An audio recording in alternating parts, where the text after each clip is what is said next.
మధ్యలో నువ్వు ఇక్కడికి వచ్చాడు కానీ నేను అక్కడ కలమంది బావంటే నీకు ప్రాణం కంటే ఎక్కువ అన్నావని కూలి పని చేసుకునేవాడిని క్షమించమని అడిగాను.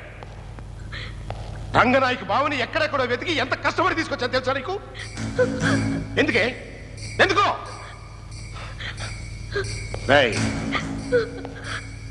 ముత్తు రంగనాయకు బావని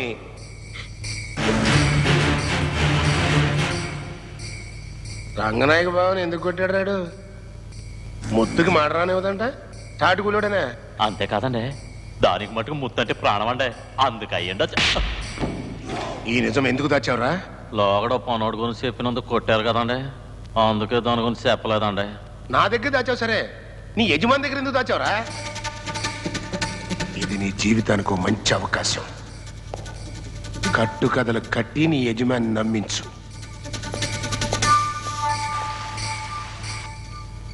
రంగనాయక్ ఎక్కడా? ఇప్పుడే అటు వెళ్ళిందమ్మా.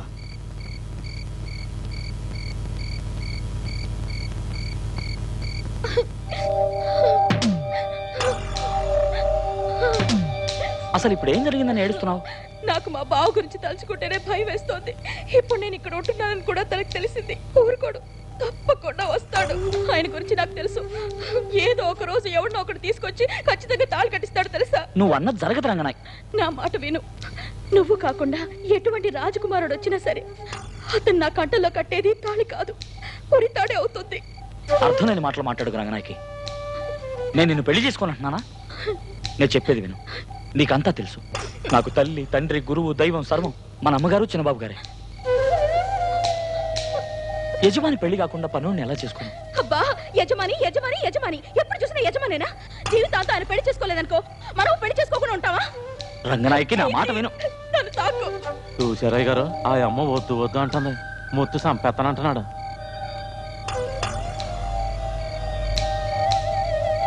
ఆ అమ్మ ఎవరినో ప్రేమించిందంటే అది తెలుసు కూడా తన్నే కట్టుకొని బలవంతం చేస్తున్నాడు. చూడండి చూడండి ఎట్ట బెదిరిస్తున్నాడా. పాపం ఆ పిల్ల తినగండంగా బతుకుతోంది. ఆఖరి మాట విను. నువ్వు అమ్మగారితో చెప్పి ఎలాగైనా మన పెళ్లికి ఏర్పాటు చేయలేదు. నేను నీతో మాట్లాడను, ఈ జన్మలో నీకు కనిపించను. ఇదిగో చూడు రంగనాయకి వెంబడిస్తున్నాడు చూడండి.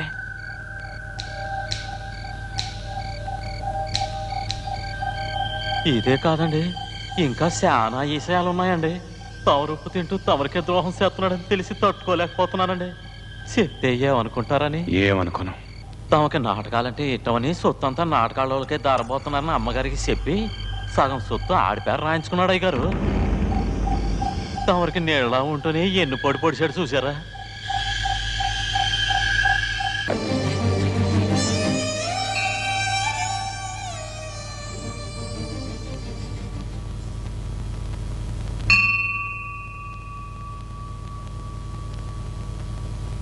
రామ్మా.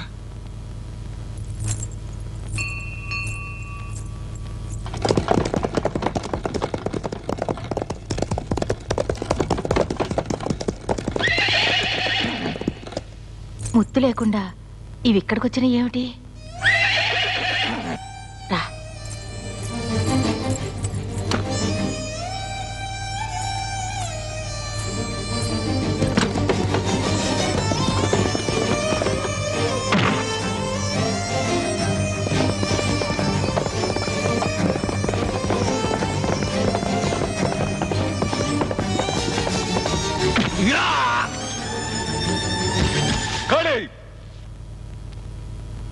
ఇంకా వెళ్ళకపోతే నేనే వీడిని మెడబట్టి బయటకు గంటుతా.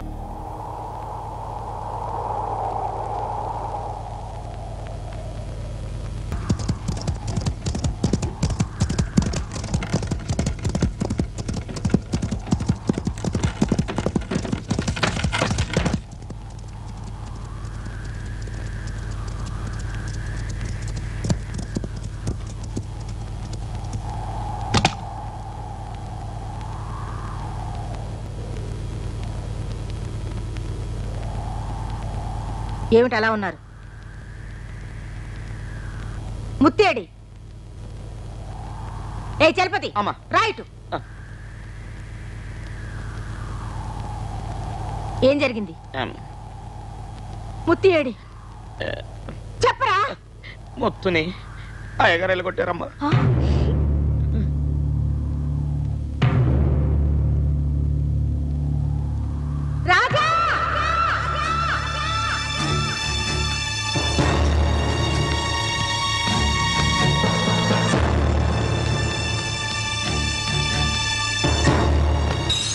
ఎందుకు వెళ్ళగొట్టావు?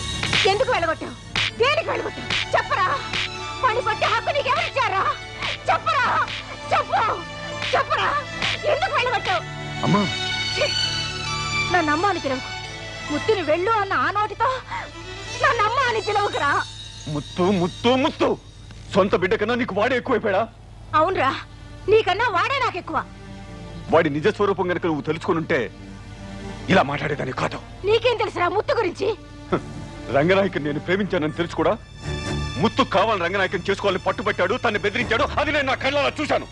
కావాలంటే తన్నే అడుగు. ఎవరిని అడగాలరా పిచ్చి సన్నాసి?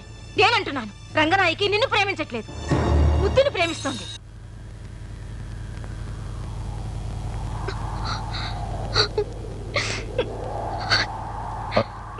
అమ్మన్నది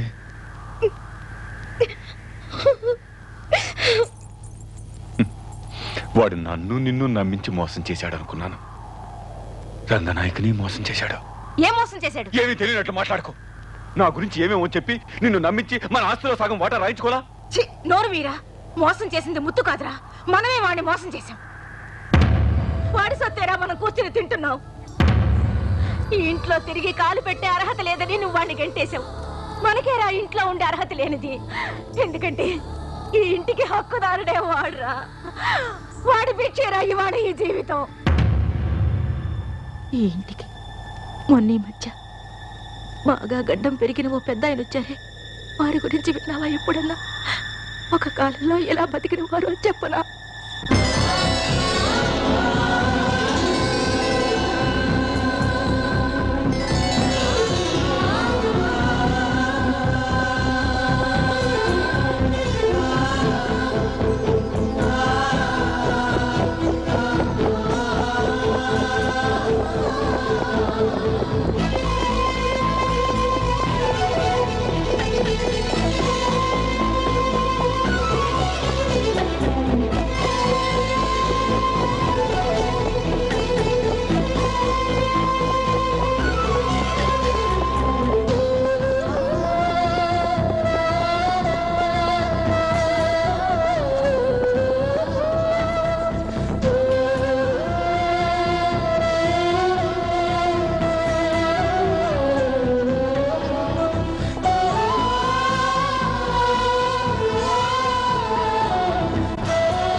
ఏంటి బావా ఇవాళ మహా సంతోషంగా ఉన్నా? అంత పెద్ద జమీన్కి హక్కుదారుండి అవుతున్నాను కదా, అందుకని. ఓ జమీందారు నీ కొడుకుని దత్తు చేసుకున్నాడు దేమనా? అయ్యయ్యో, అలాంటి పని చేయించింది తమరే కదా. మీతో ఎగతాళ నా ఆనందం దత్తు చేసుకున్నందుకు కాదు, మనకు అడ్డుపడకుండా ఎటువంటి కష్టాలు పెట్టకుండా జమీందారు భార్య చచ్చిపోయింది కదా, అందుకని. మనకి తీరని నష్టం వల్ల ఆవిడ పోతూ పోతూ బిడ్డను కంటమే. దత్తిచ్చాను కదా నీ కొడుకే ఈ ఆస్తికి వారసుడు అవుతాడు అనుకోవటం అది నీ తప్పు. జమీందారు పోయిన మరుక్షణం ఈ ఆస్తి మొత్తానికి ఆయన కొడుకే ఏకైక వారసుడు అవుతాడు. అప్పుడు నీ గతేంటి? నిన్నే నమ్ముకున్న నా చెల్లెలి గతేంటి? ఈ జమీన్నే నమ్ముకున్న నా గతేంటి? ఏంటి బావా అట్టాలోచిస్తున్నా? మహేంద్రుడికి 1000 కళ్ళు, ఈ ఉపేంద్రకి 1000 దారులు. చెబిటి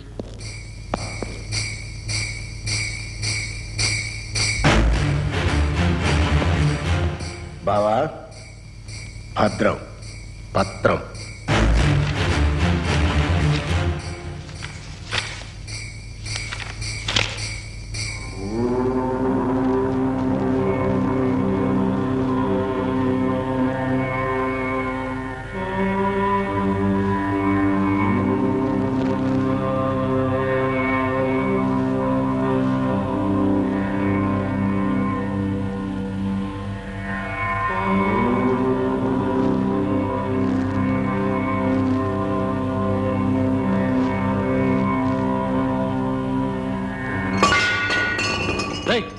నెమ్మదిగా పనిచేయండి. అయ్యగారు పూజలో ఉన్నారు.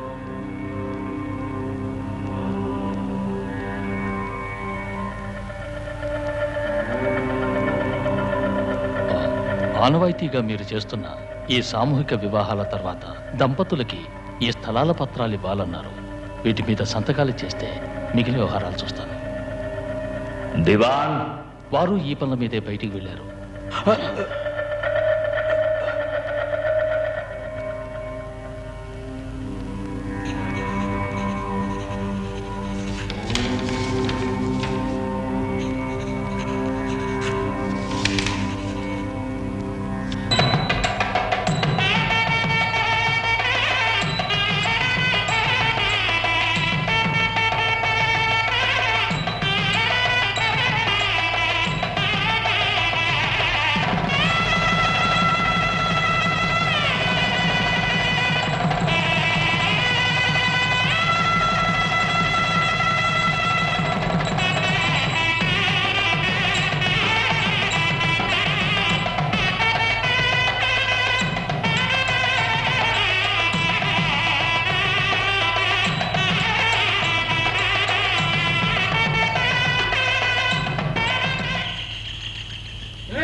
ఏమిటా మీరు చూస్తూ వచ్చున్నారు? కానీ తెలివేంట్రా? బంగారు తండ్రి చిచ్చి చిచ్చి.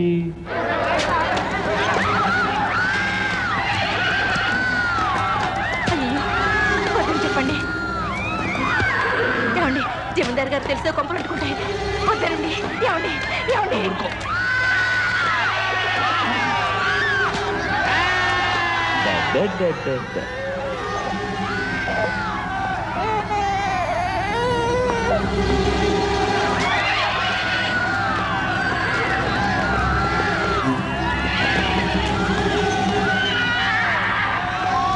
ఆపండి.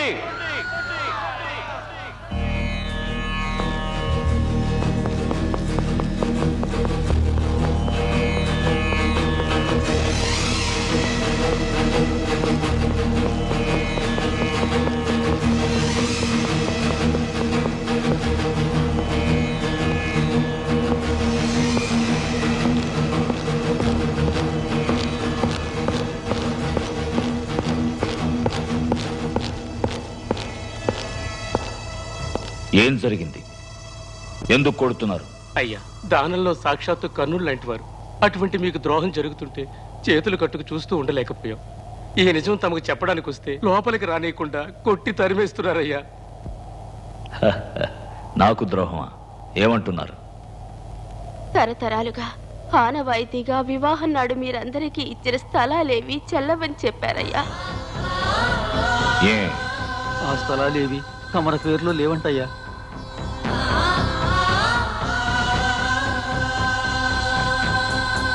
ఇంకెవరి పేరుతో ఉన్నాయి? ఇన్నాళ్ళు తమరు ప్రాణంగా తోబుట్టుగా చూసుకుంటున్న మీ పినతండ్రి కొడుకు రాజశేఖరం గారి పేరున్నాయటండి.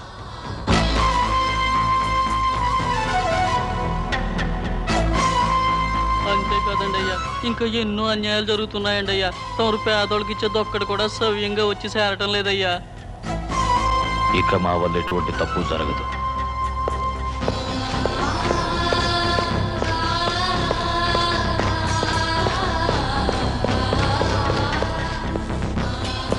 కొంచెం పైకి రండి.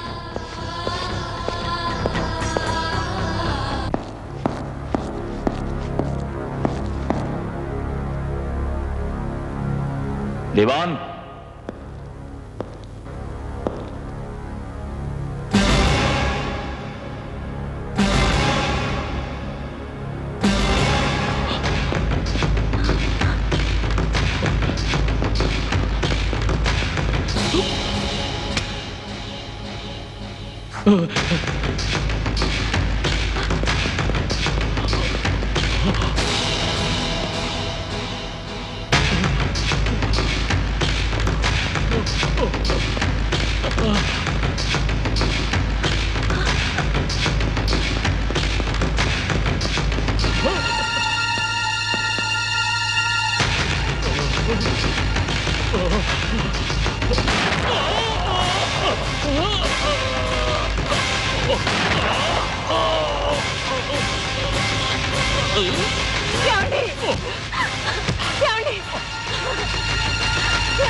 ఏమండి ఏమండి వారు పిలుస్తున్నారు, వెళ్ళండి. వచ్చిన వాళ్ళందరికీ ఏమివ్వాలనుకున్నామో అవి ఇచ్చేయండి. యావదాస్తి దస్తావేజులు తీసుకురండి.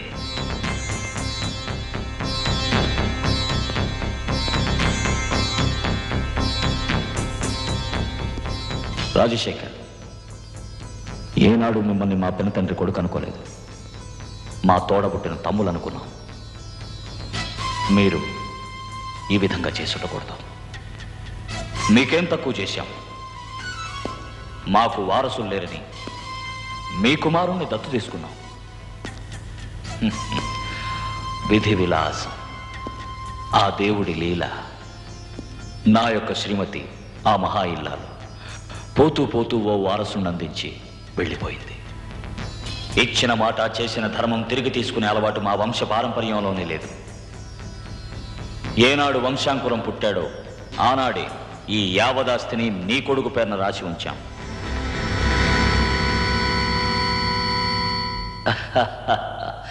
మీ కొడుకు పేర మేము రాసిచ్చిన ఆస్తి నుంచి ఏనాడు దానం చేయలేదు. పేద ప్రజలను ఆదుకోవడానికి మా పూర్వీకులు మా పేర వ్రాసి ఇచ్చిన 100 గ్రామాల ఆదాయం నుంచే మేము దానం చేస్తున్నాం. ఇప్పుడు అది కూడా మీ పేరున వ్రాస్తున్నాం.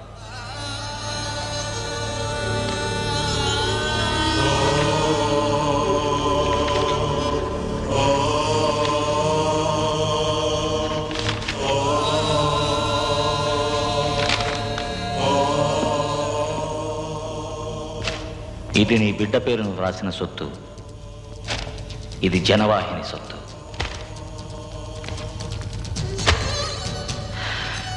రాజశేఖరం గారు, తమరు నాకు చేసిన ద్రోహాన్ని నేను క్షమించాను. కానీ దీనజనులకు మీరు చేసిన ద్రోహం నేను క్షమించిన